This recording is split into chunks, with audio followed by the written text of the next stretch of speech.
คงและความปลอดภัยสาธารณะต่อจากนี้ไปเป็นรายการพุทธานุภาพดำเนินรายการโดยพระธรรมกิติเมธีผู้ช่วยเจ้าวาดวัดราชาธิวาสวรวิหาร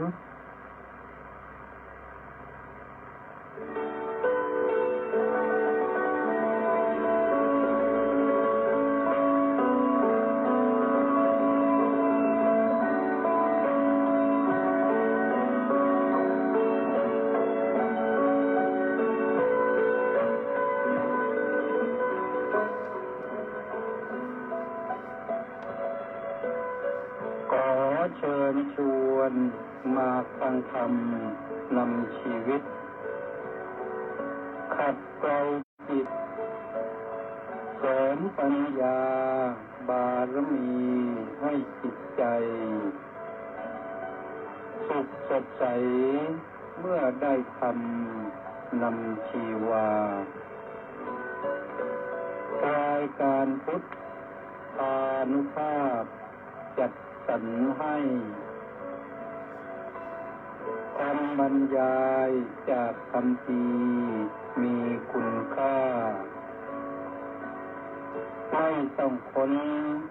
ไม่ต้องอ่านให้เมื่อยตาได้เวลาพร้อมเชิญเปิดรับฟังฟังธรรมจบแล้วสงบจิตสักครู่สำรวจดูจิตของตนก่อนทุกครั้งจิตว่างแล้วจักหลับได้ทรงพลังสุขสมหวังท้วนทุกท่านนิรันดร์เทิน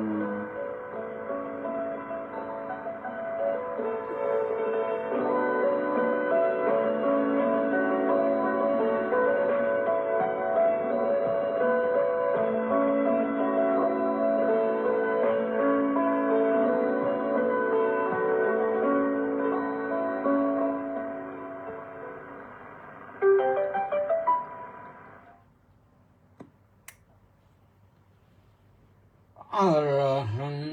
สัมมาสัมพุทโธภควาพุทธังภะคะวันตังอภิวาเทมิสวากขาโตภะคะวตาธัมโม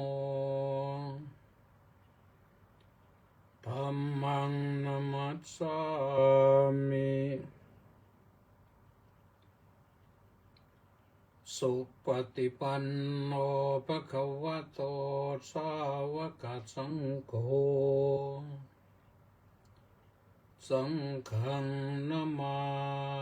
มิ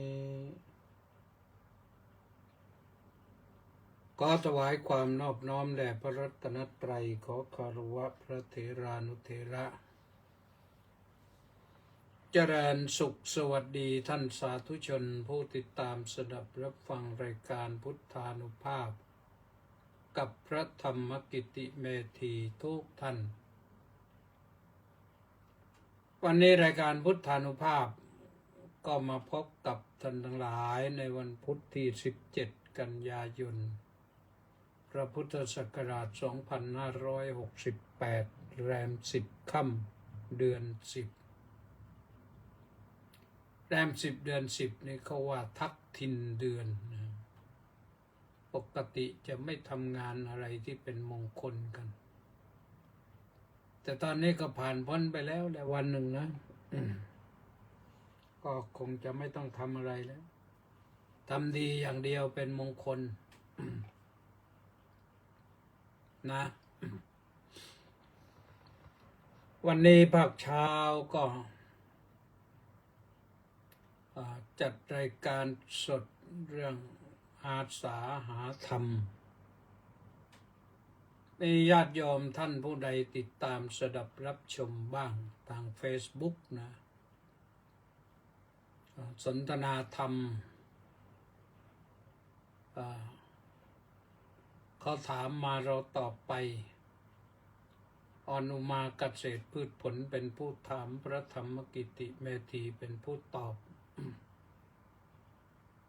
ใช้เวลา1 ชั่วโมง8 โมงถึง9 โมง โดยปกติก็จะออกวันศุกร์แต่เมื่อเช้านี้เป็นกรณีพิเศษ วิทยากรประจำวันพุธติดภาระไม่สามารถมาสนทนาธรรมได้ ก็เลยเข้าแทน ก็ชั่วโมงหนึ่ง แล้วภาคบ่ายก็บ่าย2 โมงบ่าย2 โมงก็ไปสวดพระพุทธมนต์งานทำบุญบำเพ็ญกุศลอุทิศแด่สมเด็จพระมหาสมณเจ้ากรมปริยาวชิรญาณวโรรสและสมเด็จพระวรรณรัตน์จุลพรหมคุตโตผู้ริเริ่มเรื่องการเรียนภาษาบาลียุคเก่ายุคใหม่ของวัดบวรนิเวศวิหารวันนี้ทางวัดก็เลยจัดเป็นวันศาสนศึกษาของสำนักเรียนกรุงเทพมหานครวัดบวรนิเวศวิหารไปด้วย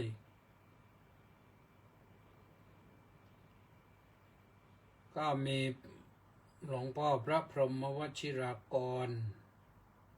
นั่งเป็นประธานสงฆ์นำสวดแล้วก็พระพรหมวชิระเวทีวัดปทุมวนารามถึงลำดับที่3ก็คือพระธรรมกิติเมธีแล้วพอธรรมะพระธรรมะอะไรแล้ววรคุณวชิรคุณวัดบรมนิวาสก็ตามลำดับกันไปก็สวดพระพุทธมนต์จบแล้วก็รับจบแล้วก็บังสุกุลแล้วก็รับไทยธรรมเสร็จแล้วก็อนุโมทนายถาสัพพี จากนั้นท่านประธานคือพระเดชพระคุณพระพรหมวชิระรังสีเจ้าอาวาสวัดบวรนิเวศวิหารก็มอบทุนการศึกษาให้รางวัลแก่นักเรียนที่สอบได้ก็40 กว่ารูป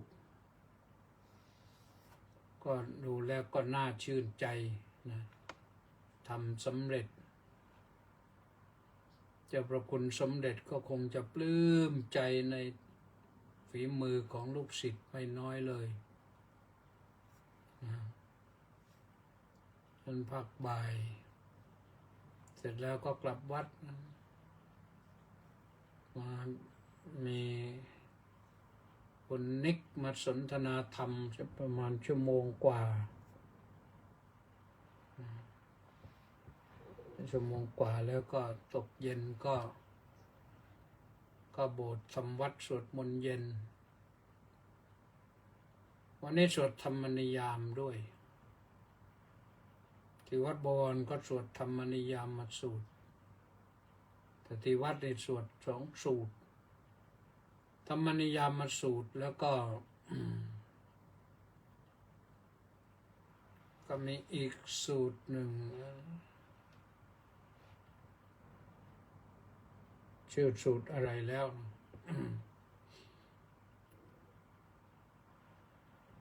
ก็เอากันว่า2 สูตรก็แล้วกันนะจบแล้วก็กลับกุฏิส่งน้ำอาบน้ำหน่อยหนึ่งพอหายเหนื่อย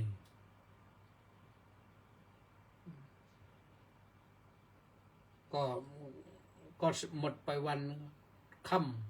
ำเพราะฉะนั้นก็มารอรายการ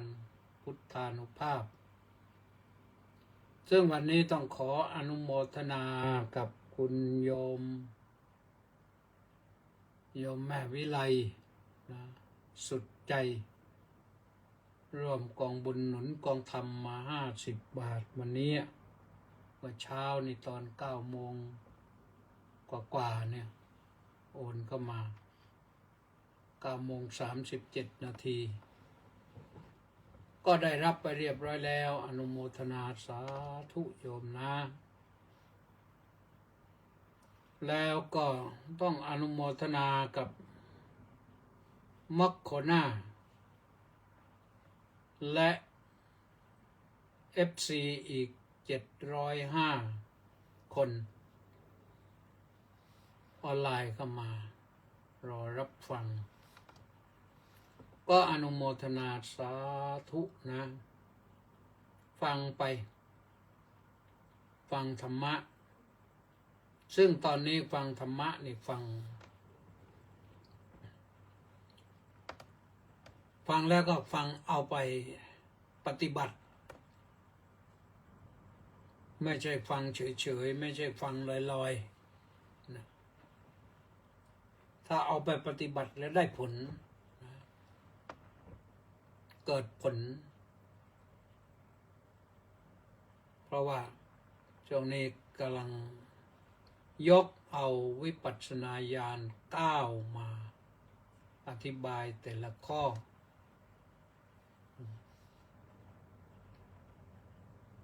แล้วก็มาถึงข้อนี้ก็เป็นข้อที่6วิปัสสนาญาณข้อที่6ก็คือมุนจิตุกัมมยตาญาณฟังชื่อฟังเสียงแล้วโยมไม่ค่อยคุ้นหูทั้งนั้นแหละนะเพราะนี่เป็นธรรมะขั้นสูงพูดธรรมะขั้นธรรมดาโยมก็โอ้ยฟังแล้วฟังอีกอยู่อย่างนี้แหละต้องเอาธรรมะขั้นสูงมาพูดกันบ้างนะแต่ก็พยายามที่จะทำให้มันเข้าใจง่ายนะมนจิตุกัมมยตาญาณนี่แปลว่าญาณคือปัญญาอย่างเห็นว่าสังขารว่าน่าจะก้าวข้ามเสียน่าจะพ้นไปไม่ควรจะติดอยู่ตรงนี้นะมุนจิตุกัมมยตาเนี่ยข้ามไปให้พ้นอย่าติดอยู่ตรงนี้เลยติดอยู่ที่ไหนที่ตรงนี้ก็ที่สังขารเนี่ยวิปัสสนาญาณทั้งหมดนั้นว่าด้วยเรื่องการรู้สังขารเนี้ยสังขารที่มีเหตุปัจจัยปรุงแต่งให้เกิดมีขึ้นได้แล้วมันก็เสื่อมสลายมันก็ผุพังมันก็โยเยไม่เชื่อไม่ฟังบอกเท่าไรก็ไม่เชื่อห้ามเท่าไรก็ไม่ฟังว่าอย่าเป็นเช่นนั้นอย่าเป็นเช่นนี้มันก็เป็นของมันน่ะเป็นไปตามเหตุตามปัจจัยของเขา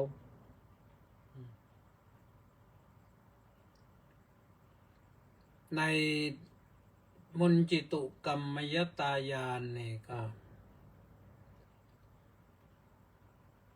คือเรามาพิจารณาสังขารแล้วให้เห็นว่าควรจะพ้นไปควรจะข้ามพ้นไม่ควรจะยึดติดอยู่นะหรือเห็นแล้วใครจะพ้นไปเสียเหมือนกับ ว่าเราเดินทางไปไหน ไปเห็นซากศพนอนขวางทางอยู่หรือข้างทางก็แล้วแต่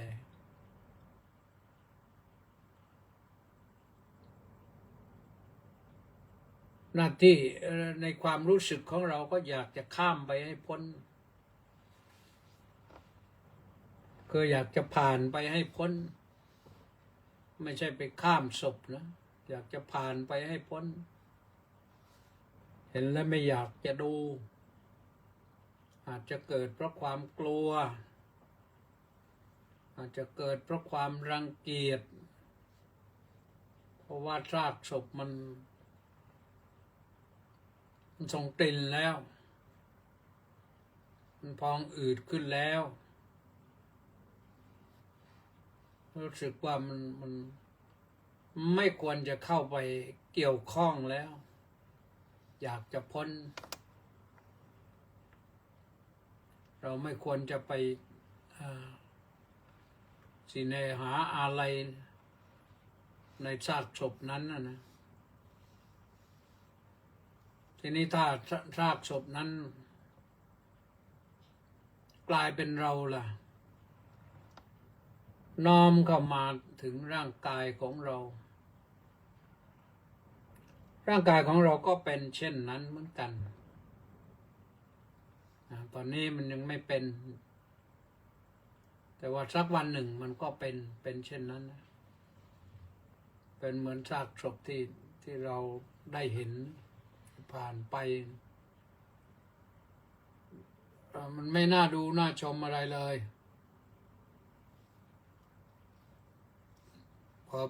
พอหยุดหายใจแล้วก็ไม่เริ่มจะเพิ่มความไม่น่าดูขึ้นมาเรื่อยท้องก็อืดขึ้นร่างกายทั้งตัวก็พองขึ้นปากก็อ้าตาก็ถลึงขึ้นเนี่ยถ้าว่ายนานๆมันจะเป็นอย่างนั้นซึ่งรวมแล้วก็ไม่น่าดูนอกจากไม่น่าดูแล้วยังน่ารังเกียจอีกน่ารังเกียจน่าหวาดเสียวนะน่ากลัวน่าหวาดเสียวคนที่ไปเห็นกันแล้วก็อยากจะพ้นไม่อยากจะข้ามแต่ทีนี้สิ่งเหล่านี้มันอาการอย่างนี้ในที่สุดแล้วมันก็ต้องมาปรากฏที่เราก็น้อมนึกว่าเราก็ต้องเป็นเช่นนั้น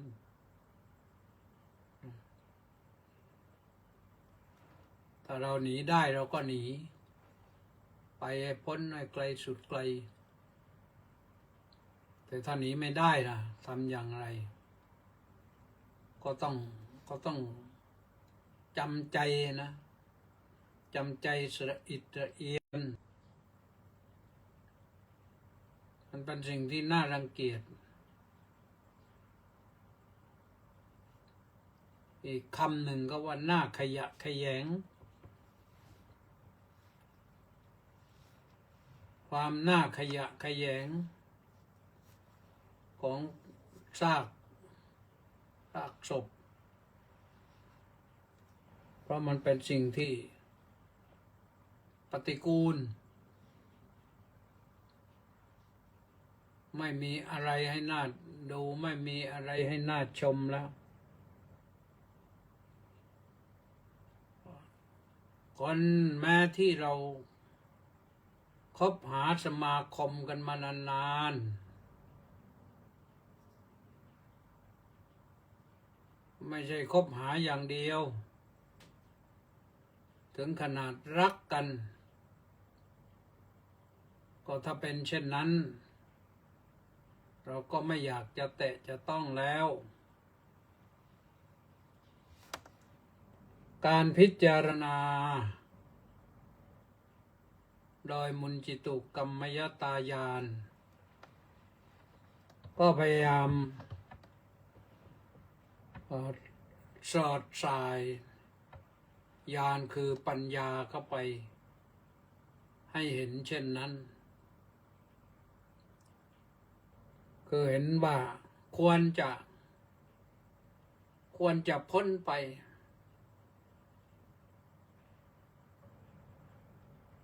เห็นแล้วใครจะพ้นไปแม้จะพ้นไม่ได้จำเป็นต้องอยู่ก็ไม่อยากจะอยู่ใกล้เพราะมันเป็นเรื่องที่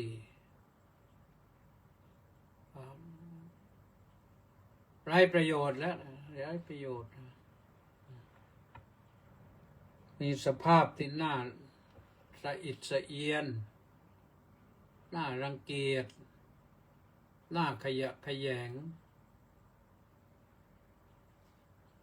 การเห็นได้อย่างนี้ทำให้จิตใจนะหมดอะไรตายอยากในสังขารหมดอะไรตายอยากหมดอะไรหมดความรักความผูกพันความ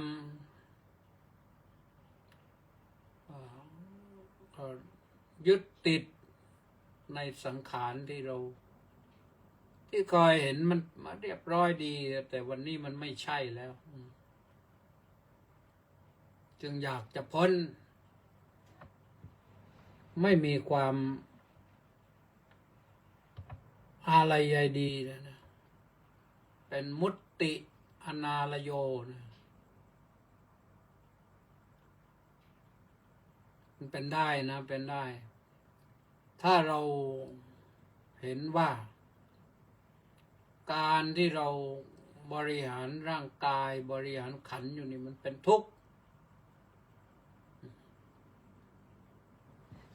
มันเป็นทุกข์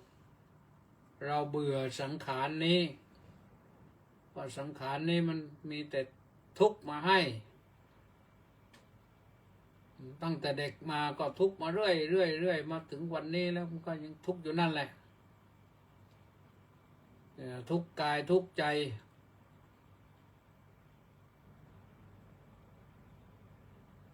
เพราะฉะนั้นเรา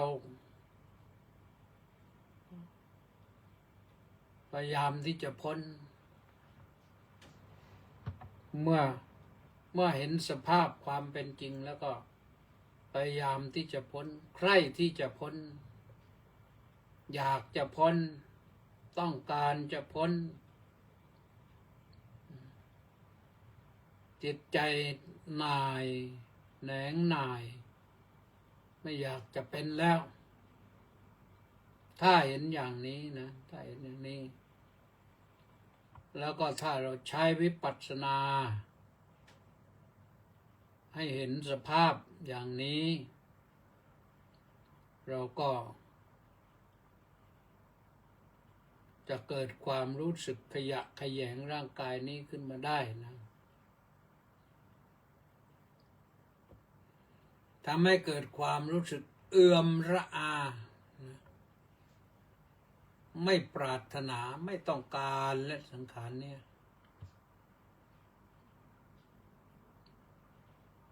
เมื่อไม่ต้องการก็ปล่อยได้วางได้ทีนี้ก็ข้ามพ้นได้การข้ามพ้นก็ไม่ใช่ง่ายนะท่านสาธุชนทั้งหลายไม่ใช่ง่ายที่จะฝึกจิตฝึกใจฝึกปัญญาให้พิจารณาเห็นอย่างนี้ไม่ใช่ง่ายเพราะส่วนมากแล้วเรามาอยู่กับเรื่องว่ามันสวยมันงามมันน่ารักน่าต้องการน่าปรารถนาน่าใคร่น่าพอใจสังขารนี่มันมองเห็นแต่มุมดีมองไม่เห็นมุมเสียฉ แต่จริงแล้วก็มันเป็นก้อนเป็นแท่งอยู่นะเพราะเหตุปัจจัยปรุงแต่งให้เป็นก้อนเป็นแท่งขึ้นมาเนี่ยพอเป็นก้อนเป็นแท่งขึ้นมาแล้วก็มามีมือมีเท้ามีหูมีตามีหน้ามีอวัยวะต่างๆเนี่ยความจริงถ้าถอดผ้าออกมาดูยืนจังงังอยู่ก็ไม่น่าดูอะไรหรอกนะยิ่งถ้าไม่หายใจแล้วก็ยิ่งไม่น่าดูร่างกายนี้สังขารนี้มันเป็นอยู่อย่างเนี้ยเป็นเหมือนกันต่างกันนิดหนึ่งที่เป็นผู้หญิงผู้ชายแต่ก็ความพออกพอใจมันก็เป็นไปต่างๆกันอีก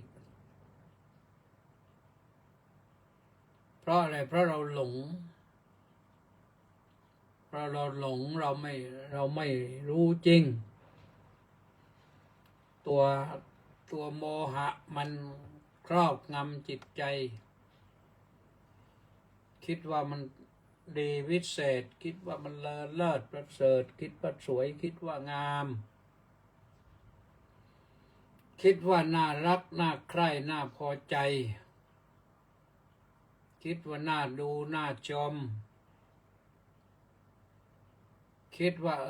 มันไม่มีอะไรที่น่ารังเกียจแต่มีสภาพที่น่าเอ็นดูคิดว่าน่าปรารถนาน่าต้องการเรื่องคิดเอื้อมระอานี่ไม่มีนะ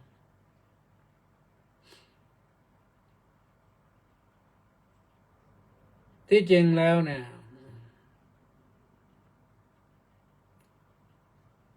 สภาพร่างกายทั้งหมดนั้นมันมีความแปรปรวนเปลี่ยนแปลงไปเนี่ยมันไม่น่าดูนะ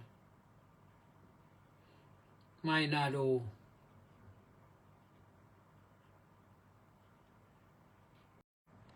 เสียงที่เปล่งออกมาก็ไม่น่าฟังอะไรหรอกมันเสียงธรรมดากลิ่นที่ออกมาจากกายนี้ก็มันก็ไม่ได้หอมนะแต่ที่มันมีกลิ่นหอมเพราะว่า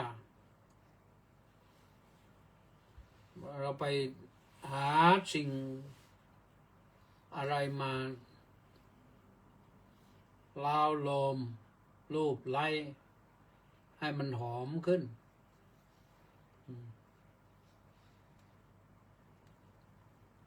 แม้แต่อาหารเนี่ยอาหารที่เราบริโภคเข้าไปเนี่ยถ้าไม่ปรุงแต่งแล้วไม่อร่อยหรอกแม้แต่ปรุงแต่งแล้วแต่ปรุงแต่งแบบรสนิยมของชนชาติอื่นเราก็ว่าไม่อร่อยอีกแล้วไปชิมอาหารลาวเราก็ว่ามันไม่อร่อยแต่ลาวก็ว่าอร่อยเพราะรสนิยมของเขาเป็นอย่างนั้นไปชิมอาหารพม่าเขาก็ว่าอร่อยของเขาแต่เราไปชิมมันก็ไม่อร่อยอีกไปชิมอาหารอินเดียโอ้ยไม่ได้เรื่องเลยไม่เอาเลยไม่อร่อยแต่คนอินเดียเขาว่าอร่อยอาหารมาเลย์อาหารสิงคโปร์ก็ไปตามเรื่องของเขาแหละถ้าจะให้บอกว่าอร่อยก็ต้องเป็นอาหารไทยเพราะไทยเรามีรสนิยมอย่างไทยแต่ก็ไม่ได้อร่อยไปทุกมื้อเสมอไปนะการสัมผัสด้วยกายด้วยมือด้วยเท้าด้วยกายก็เป็นเรื่องของการสัมผัสการสัมผัสก็เ ชอบต่างกันอีกไม่เหมือนกันเพราะฉะนั้นเนี่ยสัมผัสด้วยกายนะเพราะฉะนั้นร่างกายของเรานี่พระพุทธเจ้าให้พิจารณาเห็นความเป็นธรรมดาความเป็นธรรมดาที่มันมีความไม่เที่ยงมีความแปรปรวนอยู่เป็นนิดเป็นวิปริณามธรรมาไม่มีสิ่งใดที่จะอยู่ยงคงกระพันคงที่แม้ซากที่ว่าไฟเผาไม่ไหม้แล้วก็ยังแห้งดูไม่เป็นร่างมนุษย์แล้วก็มีด้วยเหตุอันใดไม่ทราบท่านคงมีอะไรดีสักอย่างหนึ่งก็เลยไฟเผาไม่ไหม้ก็ลักษณะเป็นอย่างนั้นแต่ไม่อยู่ได้เป็นพันปีหมื่นปีหรอกในที่สุดก็ต้องอาจจะไปเป็นท่อนหินก้อนหินอะไรต่างๆอาจจะเป็นได้นะแต่ไม่เคยประวัติว่าพบซากมนุษย์ที่แข็งอยู่เป็นแต่ว่าโน่นไปมัมมี่นะที่เขาใช้น้ำยาอะไรของอียิปต์นั่นก็ไม่เป็นมนุษย์มานานแล้วนะเพราะฉะนั้นพระพุทธเจ้าสอนให้เราใช้ปัญญาพิจารณาด้วยปัญญาให้เห็นสภาพเป็นจริงตามที่เป็นจริงเมื่อเห็นสภาพเป็นจริงตามเป็นจริงของสังขารนี้แล้วนี่จะให้เกิดความต้องการกัมมยตานะความต้องการจะพ้นมุนจิตุกัมมยตาก็ต้องการจะพ้นก็คือให้จิตเราพ้นปล่อยไปติดที่ไหนก็ตามใจนะให้เราวางไว้ไม่ต้องไปอุ้มไม่ต้องไปแบกให้มันหนักเราอุ้มสังขารตัวเองก็หนักนะยิ่งคนที่หลงไหลในสังขารเนี่ยหนักมากต้องปรนนิบัติต้องทำอย่างนั้นอย่างนี้ค่าใช้จ่ายสูงมากที่ดูแลสังขารเนี่ยมันอยู่ปกติธรรมดาก็มันก็ไม่เท่าไหร่พอไปเสริมเติมแต่งเข้าไปเนี่ยยิ่งทำให้เราหนักมากพอได้ลองเสริมลองเติมลองแต่งลองพอกเข้าไปแล้วเนี่ยเราก็ยึดมั่นติดอกติดใจอย่างนี้ปล่อยวางไม่ได้มันก็หนักใครที่แบกอยู่ก็หนักมันเป็นเรื่องธรรมดา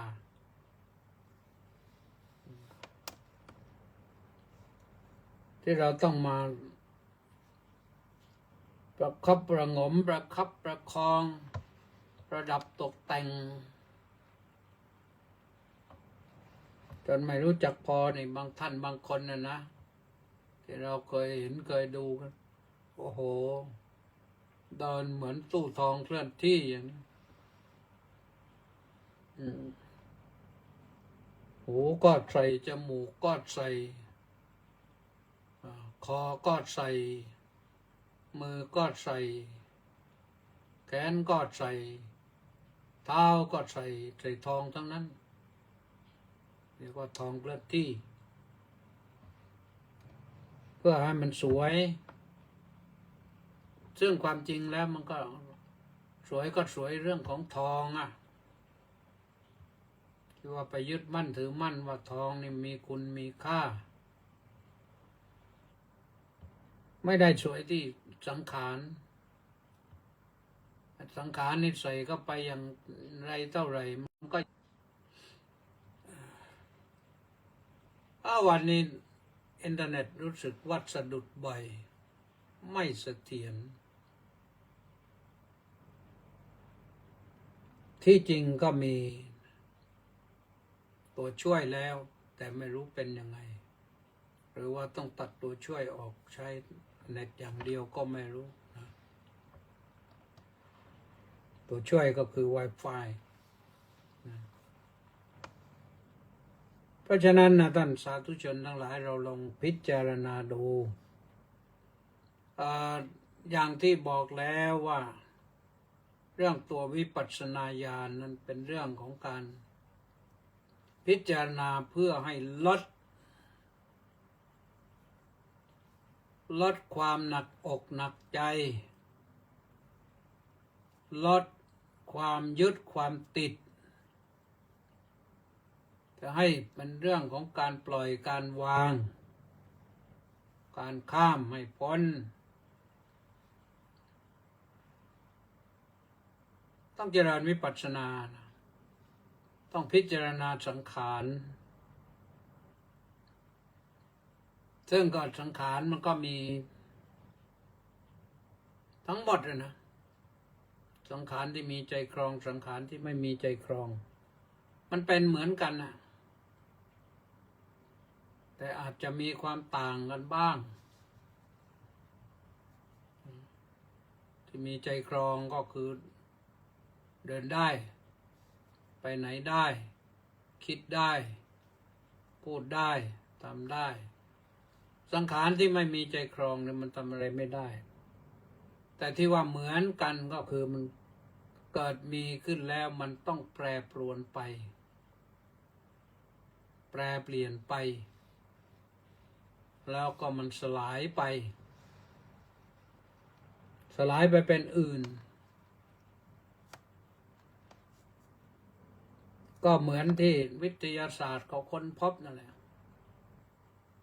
ค้นพบวัตถุเนี่ยที่แรกก็ค้นพบว่าต้องตั้งในสมัยนักปรัชญากรีกโบราณนั่นว่าโดยที่แท้และโลกนี้มันเกิดมาจากอะตอมตัวอะตอมและคำว่าอะตอมก็ยังใช้กันอยู่แต่ถามว่าตัวมันขนาดไหนสมัยนั้นก็ค้นพบว่ามันเล็กที่สุดแล้วคืออะตอมแต่พออยู่มามีนักวิทยาศาสตร์ที่ค้นพบใหม่ว่ามันไม่ใช่อะตอมมันไม่เล็กสุดที่เล็กสุดมันก็คือนิวเคลียสนิวเคลียสมันในหนึ่งอะตอมนะมันมีกี่แสนกี่ล้านนิวเคลียสอีกคือมันย่อยไปพอนักวิทยาศาสตร์รุ่นต่อมาอีกคนพบอีกว่าในหนึ่งนิวเคลียสมันมีอะไรบ้างก็มันก็มีตัวอิเล็กตรอนโปรตอนนิวตรอนทีนี้มี3เลยคนพบ3อย่างเลยในหนึ่งนิวเคลียสที่เล็กที่สุดนะ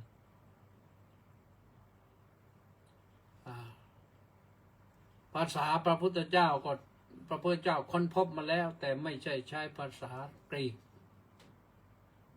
ไม่ใช่ใช้ภาษาอังกฤษใช้ภาษาบาลีเช่นตรัสว่าเรื่องรูปเป็นภาษาบาลีในรูปกลาบมันก็มีเป็นอนู จากอนูก็ย่อยลงไปอีกเป็นปรมาณูในหนึ่งปรมาณูนะมันก็ยังมีตัวอนิจจังทุกขังอนัตตา3 ตัวเหมือนกันนะในหนึ่งในเทหวัตถุ1 ชิ้นมันก็มี3 ตัวนี้อนิจจังทุกขังอนัตตาเนี่ยมันอยู่ในนั้นภาพหนึ่งก็เห็นเป็นอนิจจังภาพหนึ่งก็เห็นเป็นทุกขังภาพหนึ่งก็เห็นเป็นอนัตตาทั้ง3 อย่างนี้ก็อยู่ในหนึ่งปรมาณูนั้นก็ไปกันได้นะรวมความว่าวิทยาศาสตร์ค้นพบมานั้นค้นพบสิ่งที่พระพุทธเจ้าค้นพบแล้วเพียงแต่ว่ามาพูดคนละภาษากัน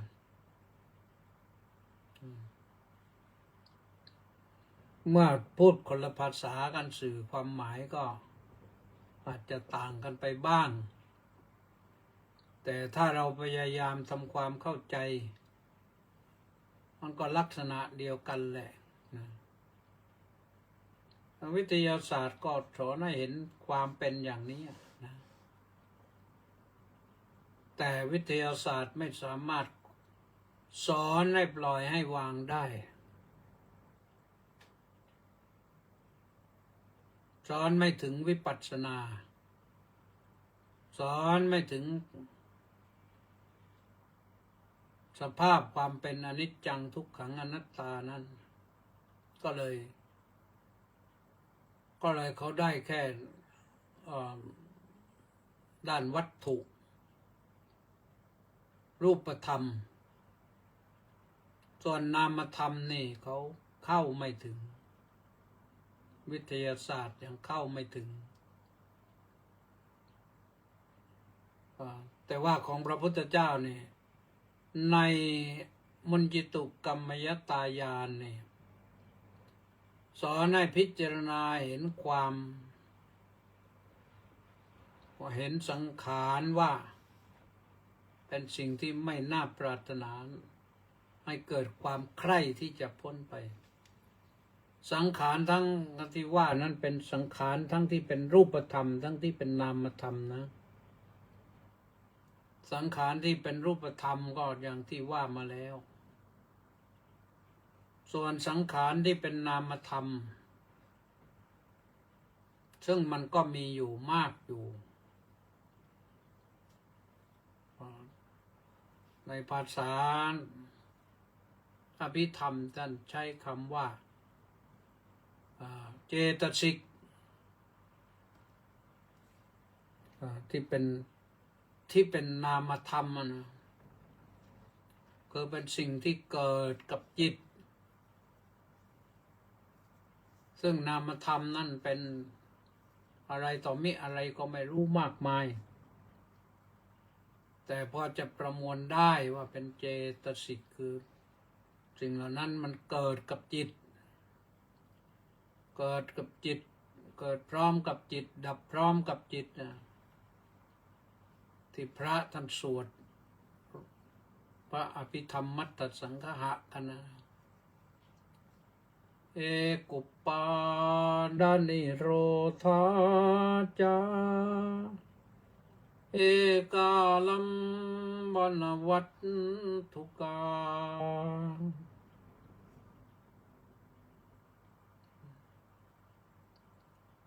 สภาพอย่างหนึ่งเกิดขึ้นกับจิตดับพร้อมกับจิตเอกุปปาทะนะเอกนิโรธะมีเรื่องเดียวเรื่องราวเกี่ยวอย่างเดียวกันกับจิตแล้วก็มีอารมณ์อย่างเดียวกันกับจิตนั่นเป็นสังขารที่มาเกิดกับจิตเป็นนามธรรมก็ไม่น่าปรารถนาไม่น่าใคร่ไม่น่าพอใจหรอกเรื่องความสวยเรื่องความงามเรื่องความน่ารักอะไรต่างๆนี่ก็พวกนี้แหละนะ ราะฉะนั้นเราอย่าไปยึดอย่าไปถือให้ปล่อยให้วางข้ามไม่พ้นถ้าเราข้ามพ้นรูปธรรมเราก็จะสบายเราข้ามพ้นสิ่งที่เป็นนามธรรมที่มาเกิดกับจิตเราก็ไม่ติดอกติดใจไม่ยินดีไม่เสียใจอะไรกับสิ่งต่างๆที่มันเกิดขึ้นกับจิตเกิดแล้วก็ให้มันผ่านพ้นไปเราไม่ยึดมั่นถือมั่นอันนั้นแหละท่านสาธุชนทั้งหลายคือความปรารถนาความต้องการความมุ่งมั่นที่จะมาบอกแล้วก็ขอให้เกิดความให้เรามีความรู้สึกเหมือนกับรู้สึกต่อสังขารนะให้รู้สึกเหมือนกับว่าหนุ่มสาวนะหนุ่มสาวเนี่ยเขาจะรู้สึกรังเกียจรู้สึกสะอิดสะเอียนกับสิ่งที่มันเป็นปฏิกูลไม่ว่าอะไรทั้งสิ้นนะรังเกียจสิ่งสกปรกโสโครกปฏิกูลไม่อยากให้แตะให้ต้องแต่ต้องรักหน่อยแล้วก็รู้สึกว่ามันรับไม่ได้ต้องแก้ไขต้องชำระชะล้างอะไรทำนองนั้นนะชำระชะล้างความยึดมั่นถือมั่นสังขารที่ฝังแน่นอยู่ในจิตใจเนี่ยแล้วเราก็จะพบกับความสุขสบายเบากายเบาใจอยู่เบากายเบาใจ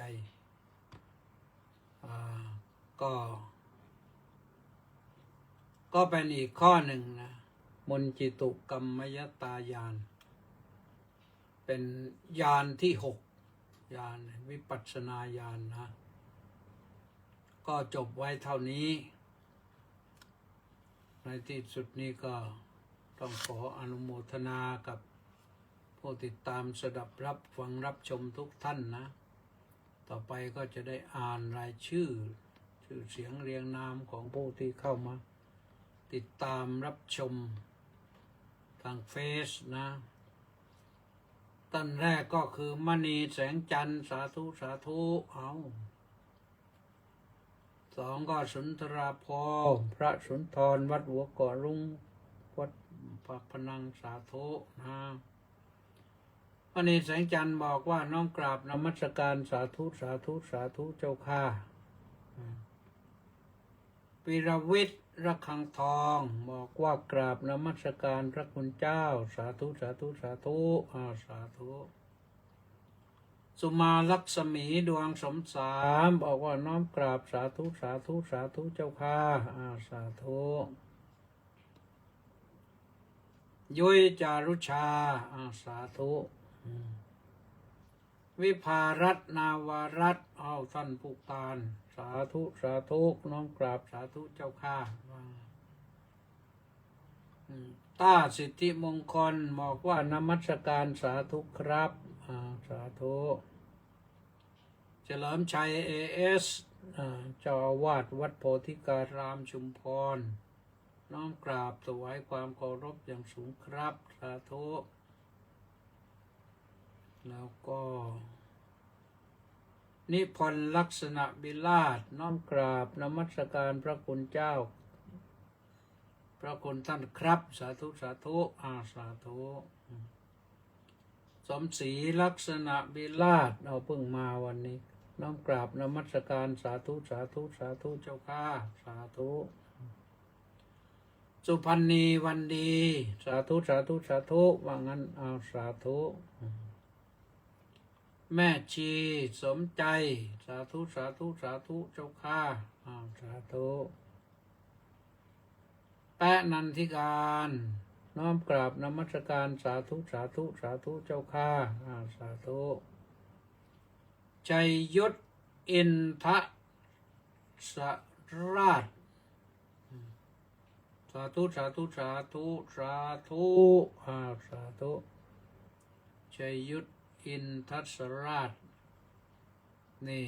นิวFC นะสาธุสาธุยินดียินดี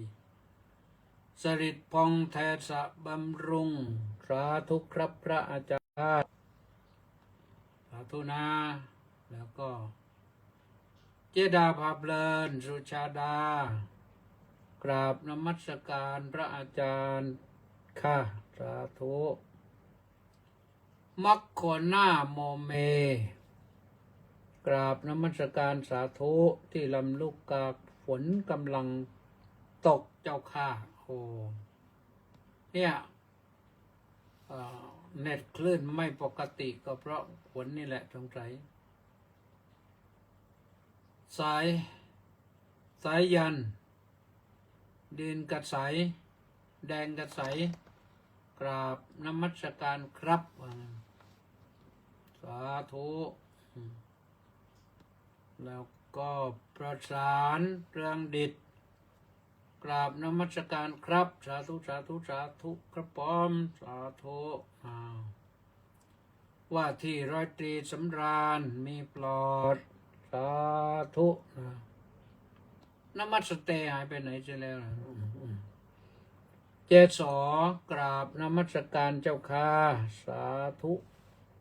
เจโสมาจากนครสวรรค์เป็นคนสุดท้ายนะวันนี้ก็ขออนุโมทนาก็อย่าลืมนะแชร์กดไลค์กดแชร์ไปเยอะๆแล้วก็แชร์เสร็จแล้วก็